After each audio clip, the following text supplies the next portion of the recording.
Hello. Today on Monday's Talk, we're answering the question, how do I gain wisdom?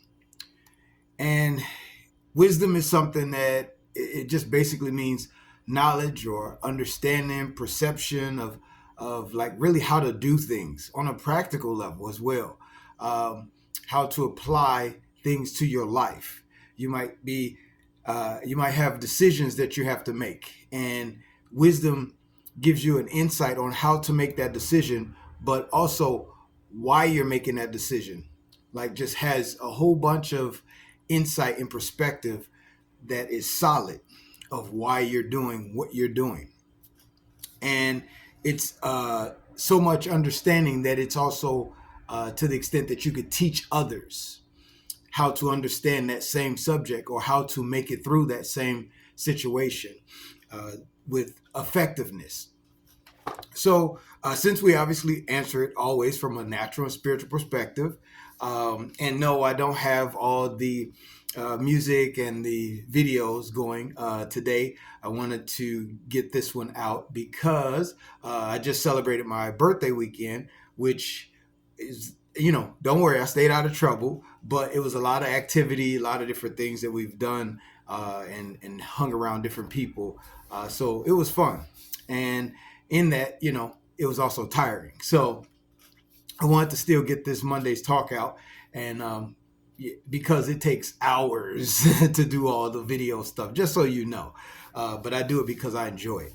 But either way, we're dealing with this from a natural and spiritual standpoint of how do I gain wisdom. And so the scriptures we're coming from is Proverbs chapter 1, verses 7 through 9. And basically, it just says that the fear of the Lord is the beginning of knowledge, but a fool despise wisdom and instruction.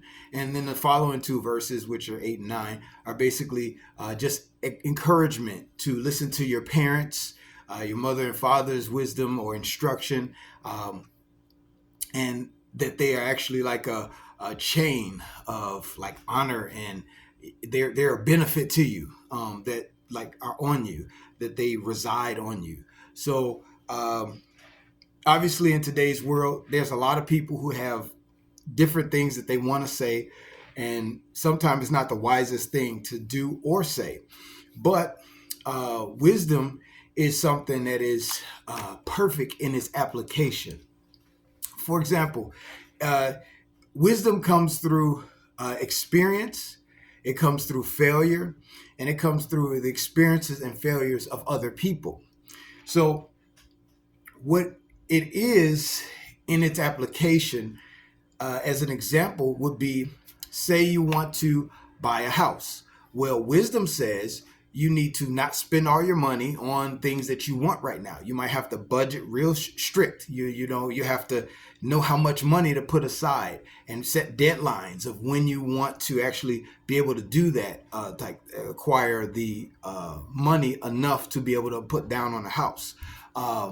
And not just thinking about how to get it, but you're going to have expenses that goes with that house. You're going to have to, especially, if you own it, you have to deal with all the maintenance. You have to deal with the yard being done. You have to deal with any issues that happen, like, you need insurance because you might get a tree branch that, falls through your window or something like that.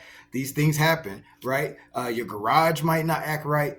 You might have all kinds of different things with the plumbing or any other things that may happen. So you're not thinking just about, I want to hurry up and get this, and let me just buy the first thing that I can get, because you're thinking about all these other applications. So wisdom thinks about the big picture and how to deal with it effectively. And this is not just with buying a house. This could go with anything, dealing with coworkers, dealing with friends, relationships, dealing with any and everything that you can experience in this life, how to effectively deal with it. So it comes through experience, our own personal experiences as we go through life, and we make successes, we make failures, we make mistakes, right?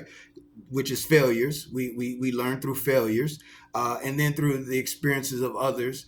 And so sometimes in our world today, people don't want to listen to wisdom. They only want to listen to what they want.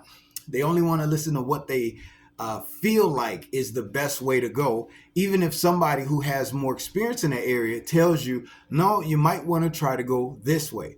Sometimes, in a lot of cases, even more so in our world today, with even the younger generation, they don't want to hear wisdom. They don't want to hear how to do things. They figure, I know how to do it myself. I can do this. And what happens is sometimes bad experiences or failures. But to really effectively move forward in wisdom, you have to have something called a healthy fear. And as you see in the scripture, it's saying that the beginning of knowledge comes through fear of the Lord. Now, this is not a fear that I'm terrified, I'm scared, oh my gosh, I'm going to be destroyed. No, it's a fear of realizing that you may not understand everything, and that there is wisdom and insight that others can give you, even through research of your own that you can get, right? To learn how to effectively do things. And the fear, the healthy fear, is that if I don't listen to wisdom, if I don't do my research, if I don't think about the bigger picture, then I'm going to cause a problem.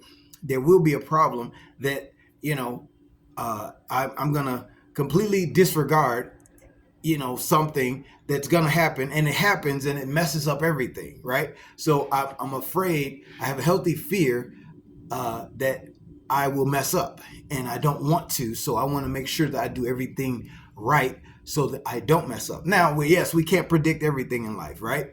But the better that we put our lives into a place of trying to understand things and research things and really think about a strategic way of doing it successfully, will be a better result and a better opportunity for a better result in the end. All right, so this was your Monday's talk.